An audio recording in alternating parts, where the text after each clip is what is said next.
Okay. Kuhusu mambo ya utalii. Okay. Marekani na Canada, watalii wako wengi wanaotaka kuja Afrika. Sasa ni lazima tuwe, kwa sababu kwa Tanzania hatuna ambassadors. Kuna kijana mmoja anacheza mpira Dallas, lakini kabadilisha uraia. Sasa hivi anachezea nafikiri US. Hatuna wana michezo, hatuna wa kutuwakilisha, hatuna wana muziki ambao wanaweza kutuwakilisha hapa. Kwa hiyo kufanya event hapa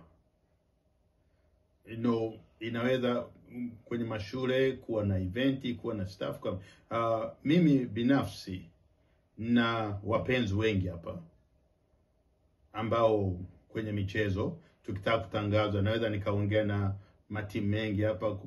Kuna ligi na timu karibu 800 kwenye ligi ambayo tunaweza tukaweka Visit Tanzania kila mahali kwenye hizo jezi.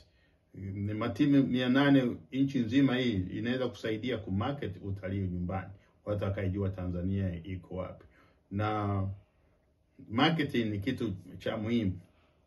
Kwa hiyo ni watu wakitaka kuongea na mimi, watu huko nyumbani, naweza nikawasaidia kwenye strategy of marketing, kwa sababu kwenye michezo najua watu wengi, kwenye muziki najua watu wengi, kwa sababu nimeestablish muziki wa nyumbani ambao unapendwa na kila mahali. Hapa napiga kwenye maofisi ya Microsoft, Boeing, kwenye event naitwa kucheza muziki kwenye graduation kwa my university manini. Kwa hiyo nishapata members ambao wakuweza kusaidia nyumbani. Mimi niko hapa, we can do something na utalii. TBC sijui ni kampuni gani wanasema nyumbani, sijui vizuri, lakini naweza kusaidia. Alright.